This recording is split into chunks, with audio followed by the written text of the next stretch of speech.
जब इस धरती की बेटियां स्कूल जाने से डरती थी, जब सरकारी स्कूल के नाम पर सिर्फ टूटी फूटी दीवारें, जब शिक्षक वेतन के लिए दर बदर भटकते रहते थे, जब दोपहर का खाना नहीं मिलता था तो बच्चे भूखे पेट पढ़ने जाते थे और ज्यादातर तो जाते भी नहीं थे।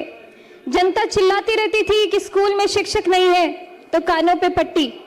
जनता रोती रहती थी कि बेटी पढ़ नहीं पा रही है तो आंखों पे पट्टी। और जनता कहती रहती थी कि बिहार पिछड़ रहा है, तब भी इनका दिल नहीं पसीजा। झेल रही है। बीडीओ साहब, आप खुद अपने दिल पे हाथ रख के बोलिए कि मैं जो बोल रही हूँ क्या वो झूठ है? आप दिल पे हाथ रख के बोलिए, आप खुद अपने दिल पे हाथ रख के बोलिए।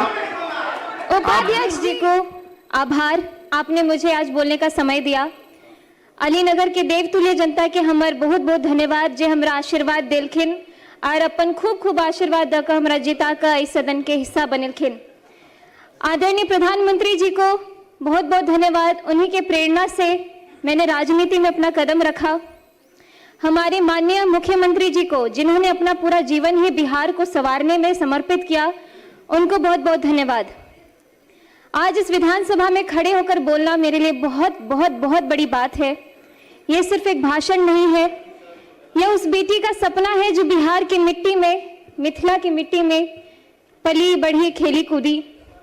मैं जानती हूँ कि इस सदन में मुझसे कई अधिक अनुभवी, कई अधिक वरिष्ठ और कई अधिक परिपक्व नेता विराजमान हैं। विपक्ष के वे दिग्गज नेता जिनकी राजनीतिक उम्र मेरी पूरी उम्र से बड़ी होगी, उन सभी के सामने बोलना भी मेरे लिए बहुत चुनौतीपूर्ण है। अध्यक्ष जी, आज शिक्षा बजट पर चर्चा हो रही है तो मैं आपसे एक सवाल पूछना चाहती हूँ कि वो बिहार सभी को याद है। जब मैं उस समय को याद करती हूँ तो मुझे महाभारत के धृतराष्ट्र का हस्तिनापुर याद आता है, जो बहुत बड़े वरिष्ठ और बहुत ही अनुभवी नेता रहे, बहुत ही अनुभवी राजा रहे, लेकिन वो अंधे थे। और उससे भी बड़ी बात है कि वो देखना भी नहीं चाहते थे, क्योंकि उन्हें हस्तिनापुर की चिंता नहीं बल्कि दुर्योधन की चिंता लगी रहती थी। जब इस धरती की बेटियां स्कूल जाने से डरती थी, जब सरकारी स्कूल के नाम पर सिर्फ टूटी फूटी दीवारें, जब शिक्षक वेतन के लिए दर बदर भटकते रहते थे, जब दोपहर का खाना नहीं मिलता था तो बच्चे भूखे पेट पढ़ने जाते थे और ज्यादातर तो जाते भी नहीं थे।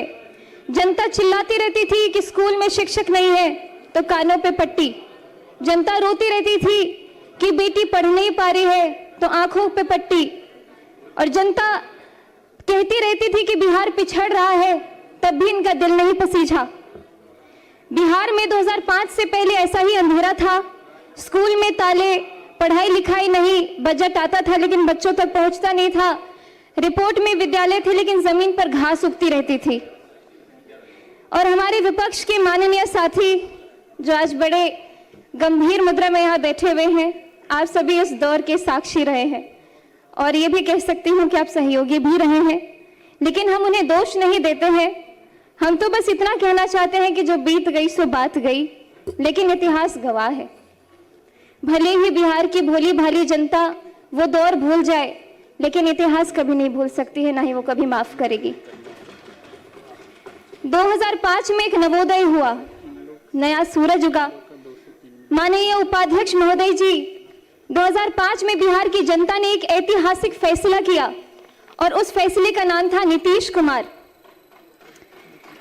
महाभारत में जब युधिष्ठिर राजगद्दी पर बैठे तो उनके राज में धर्म की स्थापना हुई, न्याय आया और प्रजा सुखी हुई।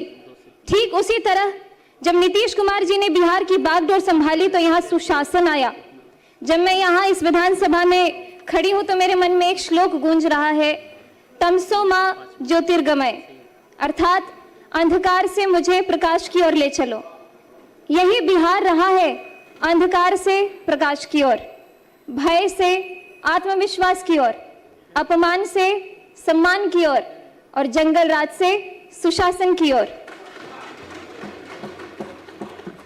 उपाध्यक्ष जी, नीतीश कुमार जी ने एक ऐसी योजना शुरू की जिसने पूरे देश को चौंका दिया, मुख्यमंत्री साइकिल योजना, जिसके बारे में सभी ने बात की है। और मैं खासकर इसलिए बोलना चाहती हूँ कि मेरी आंखों देखी कहानी है।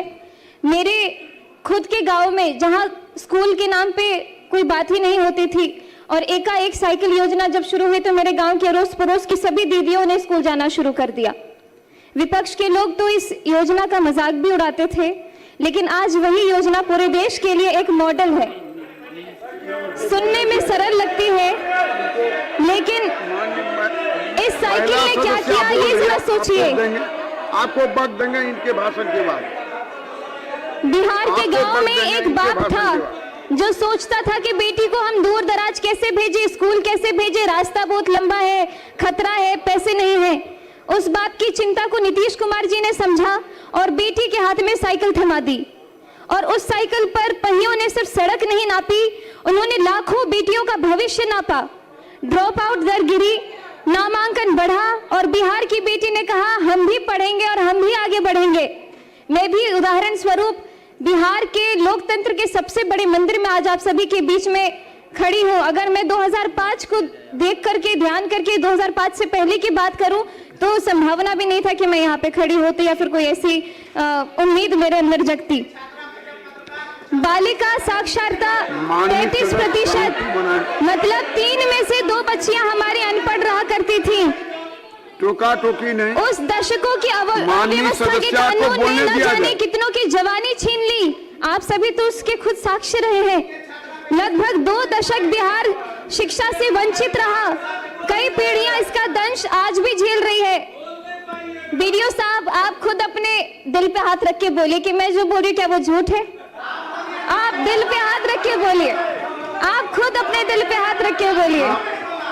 उपाध्यक्ष जी, पढ़ाई तभी होती है जब सुरक्षा होती है। हमारे नीतीश कुमार जी ने समझा कि बिहार के बच्चों को किताब के साथ साथ सुरक्षा भी चाहिए। आप जानते हैं मैं एक कलाकार भी रही हूं। मैं जब पहले आती थी तो पहले की कहानियां सुनती थी, अरे बउआ 5-6 बजे के बाद गाड़ियों से नहीं जाके छे, एना एना कत जेबे, कार्यक्रम नहीं भ सके छे। लेकिन अभी बिहार में हम रात भर घूमते, रात के 3 बजे मैं खुद दरभंगा से आई और पटना में अपने घर में पहुंची, बहुत सुरक्षित। और शराबबंदी से लेकर महिला सुरक्षा के लिए बड़े बड़े कानून तक हर कदम पर नीतीश कुमार जी ने अरे आप सुन तो लीजिए मेरी बात। बेटियों के पक्ष में खड़े होकर हमारे माननीय मुख्यमंत्री जी ने निर्णय लिया है। और आज जब मैं बिहार के सबसे युवा विधायकों में से एक इस सदन में खड़ी होकर के बोल रही हूं तो न जाने आपको क्यों इतनी दिक्कत हो रही है। माननीय उपाध्यक्ष महोदय जी, अब आते हम आज के बजट पर, और मैं यहाँ में बात करूंगी इस डबल इंजन की जिसने बिहार की शिक्षा को नई ऊंचाइयों तक पहुंचाया है। अपना भाषण कंक्लूड करें। तो मुझे आंकड़ों पे ज्यादा बोलने की जरूरत नहीं है, मेरे सभी साथियों ने बहुत ही जोरदार तरीके से ऑलरेडी अपनी बातें रख दी है। लेकिन मैं अपने क्षेत्र के कुछ जो स्कूल है उसके ऊपर ध्यान देना चाहूंगी, क्योंकि हमारे क्षेत्र के जितने भवन बने हैं स्कूल में, अब तो तेजी से इतने सारे स्टूडेंट्स रोल इन कर रहे हैं कि हमारे लिए भवन की भी कमी हो रही है। तो इसलिए मैं चाहूंगी कि जिस तरीके से शिक्षा के ऊपर बच्चों का भी इतना आकर्षण बढ़ते जा रहा है, लगातार सब लोग अपने दाखिल करवाते आ रहे हैं, तो उस हिसाब से भवन के कमरे भी और बढ़वाए जाए।